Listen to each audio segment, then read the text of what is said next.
Magandang gabi mga sir at saka mga ma'am. Mag-relax muna tayo. Inom tayo ng tea. Ang aking tea ay may mga kasamang fruits. Merong lemon na dried lemon. Merong mga berries.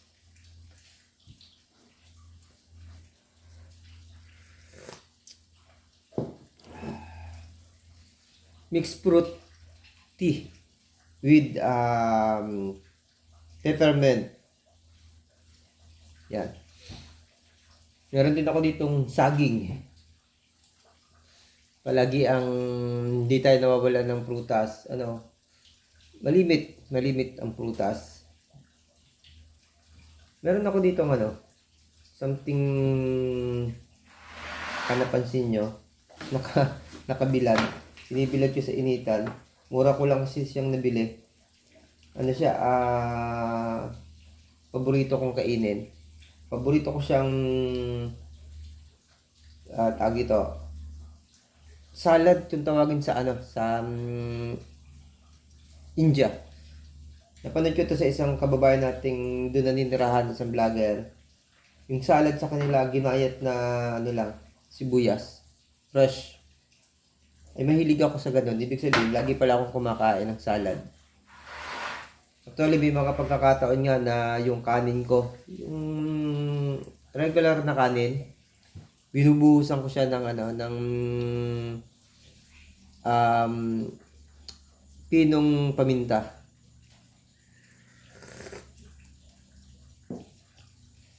Ganun ako nabubuhay sa panahon ngayon.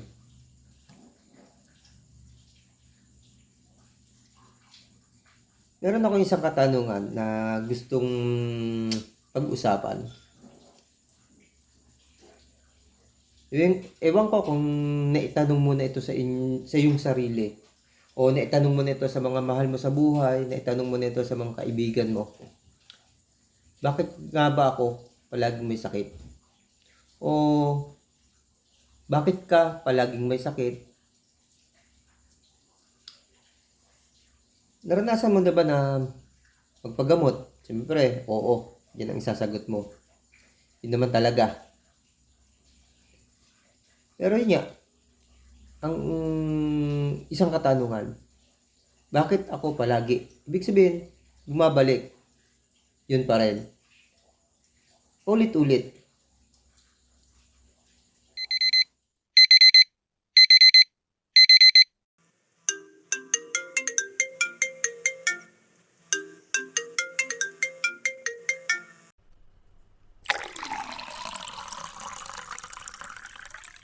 By the way, ako si Kuya Arvin, isang prevention specialist. Ngayon, malinaw na sa akin ang katanungan to. Malinaw na sa akin na masasagot ko to. Salamat sa mga tao na nagbigay ng pagkakataon na mabigyan ako ng isang training, maging isang prevention specialist ng libre. Alam ko, napakamahal lang isang training.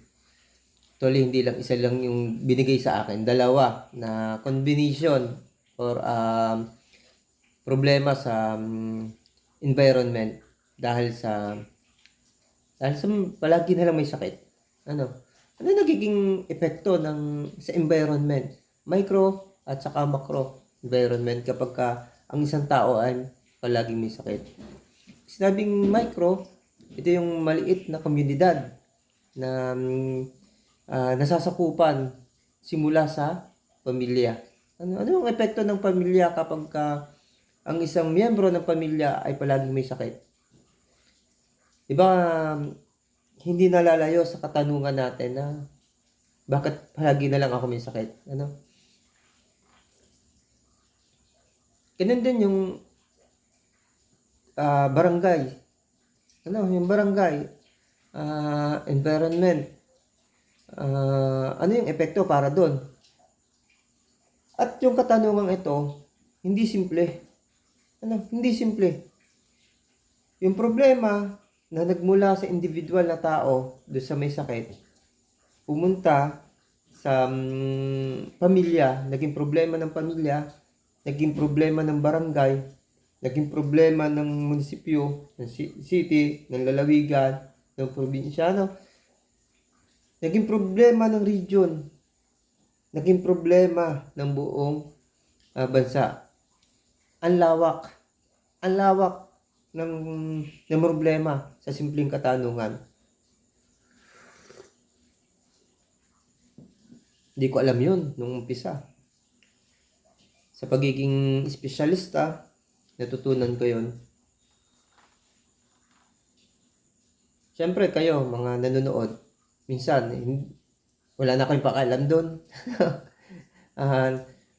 Nakokornihan kayo, pero ang isang kasagutan kapag wala ka ng sakit, kapag hindi ka na lagi pumupunta sa doktor, hindi ka na lagi nagiging bisita ng hospital o nagiging border ng hospital, yung tulad ng kwento ko. Makakaipon ka. Magagawa mo yung pangarap mo, masusundan mo yung pangarap mo, at higit sa lahat, makakapagtrabaho ka ng ayos. Siyempre, kapag ka nagtrabaho ka ng ayos, magkakaroon ka ng lakas ng loob, at yung iyong mga pangarap, makakamtan mo. Yun yung magiging positive sa pamumuhay mo, sa micro and macro environment kapag ka hindi ka nagkakasakit. Actually, lahat naman ng tao, imposible hindi magkasakit. Pero, hindi yung malimit at saka hindi yung chronic. Salitang chronic, ginamit natin kasi paulit-ulit na siya. Ibig sabihin, wala na siyang cure, wala na siyang kagamutan.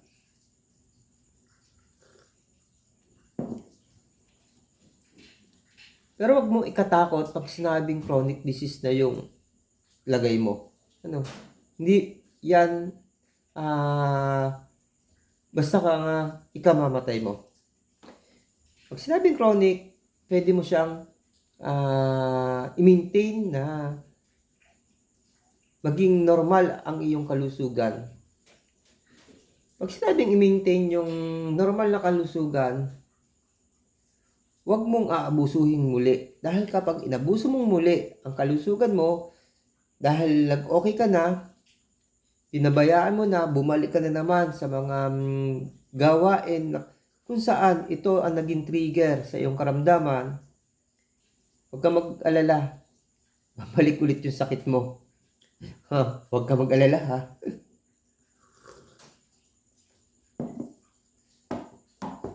Yun yung dahilan kung bakit sinasabi ko kayo na bakit palagi na lang akong may sakit. Kasi ang problema mo ay isang chronic disease. Isang sakit na paulit-ulit na lang. Kahit pa sa ginagawa mo ngayon na pumupunta ka sa mga espesyalista, pumupunta ka sa doktor, pumupunta ka sa hospital, at ginagamot ka ng maayos. Gumagastos ka. Yun yung sinasabi ko eh. Kapag wala ka ng sakit, makakamtan mo yung pangarap na gusto mo.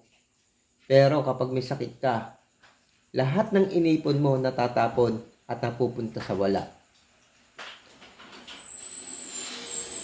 Naalala ko lang nung panahon na naghihirap pa yung aking tatay sa sakit na cancer. Chronic siya kasi pag na-chemotherapy siya, na-cobalt siya, nawawala yung cancer, umaayos yung pero pagdating ng ilang panahon, bumabalik. Kasi malala cancer eh. Lahat ng paggamutan na pwedeng pasukan, lahat ng nakikitang solusyon na pwedeng dalhan para gumaling o yung mga maggagamot, kahit anong klaseng gamutan yan, pupuntahan mo tulad ng karanasan namin. Di ko malilimutan, isang lugar sa Lian, Batangas. nagpunta kami.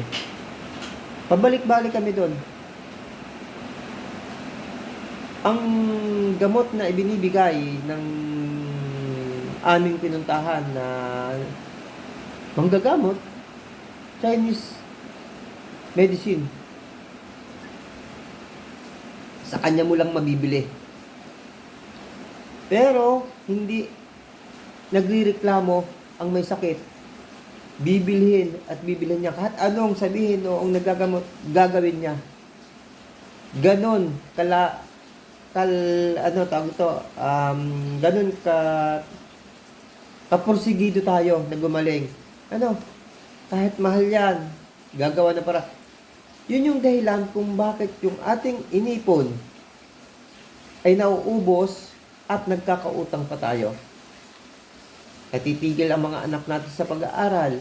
Yung kinabukasan nila nawawala dahil kailangan natin na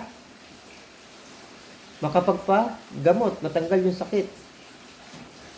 Naghahangad tayo na mas mababa ang buhay natin, na magkaroon pa rin tayo ng panibagong bukas para makapaghanap buhay, para may pagpatuloy yung panandalian na paghinto sa pag-aaral ng mga anak natin.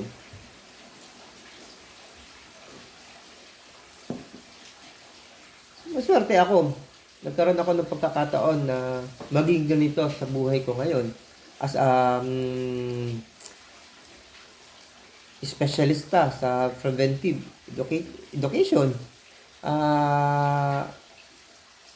Nagkaroon ng malawak na karunungan para sa akin mismong sarili na na-prevent ko kung ano man yung nangyari sa akin. Chronic disease din po ang meron ako, mga sir at saka ma'am. Sa mga vlog na pinakita ko, mga nakaraan, chronic disease po siya, pabalik-balik. Gamot, doktor, hospital, sakit ulit. Ganun po. Mahabang panahon po yan. Alam ng mga datihan na nanonood ng vlog ko.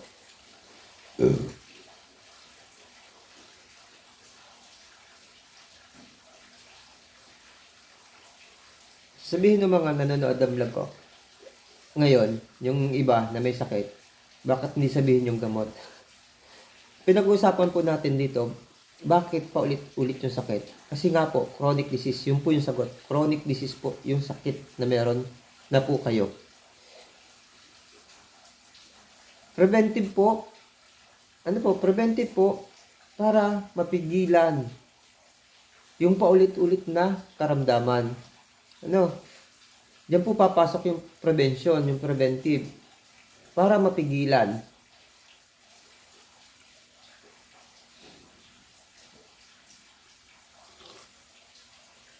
Tama po yung mga binabanggit ng mga kaibigan natin na doktor na iba, na nasa social media din, yung natural remedy.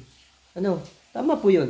At tama din po yung mga doktor na kaibigan din po natin dito sa social media na sinasabi yung mga gamot na nabibili sa butika. Para po sa akin, sa aking kaalaman, as a prevention specialist, sa aking natutunan, pwede pong parehas na gamitin. Natural remedy katulad po nito na iniinom kong tea. Tulad na lagi ko sinasabi na mag-cleansing, magpa-araw, mag-exercise, kumain ng mga sariwang pagkain, prutas at gulay, umiwas sa mga di-chemical na pagkain habang nagpapagaling, at panatiliin ang patuloy na cycle ng ginagawa natin. Kasi walang kwenta yung mga sinabi kong ito kung sakaling gumaling na kayo, ibalik nyo muli yung mga trigger na sumira ng inyong kalusugan.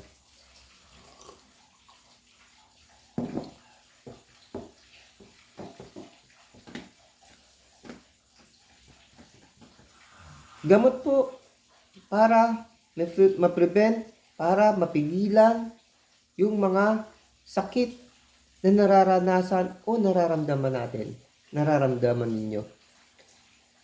Pagkatapos po niyan, alam ko mararamdaman nyo yung panghihina. Kasi marami pong mga selula sa ating katawan ay naapektuhan ng chemical na dala na ginamit doon sa mga synthetic medicine. Pero huwag po kayo mag-alala kasi may natural na kakayahan ng ating katawan na i-repair, na ayusin yung mga selulang yon. Ano po?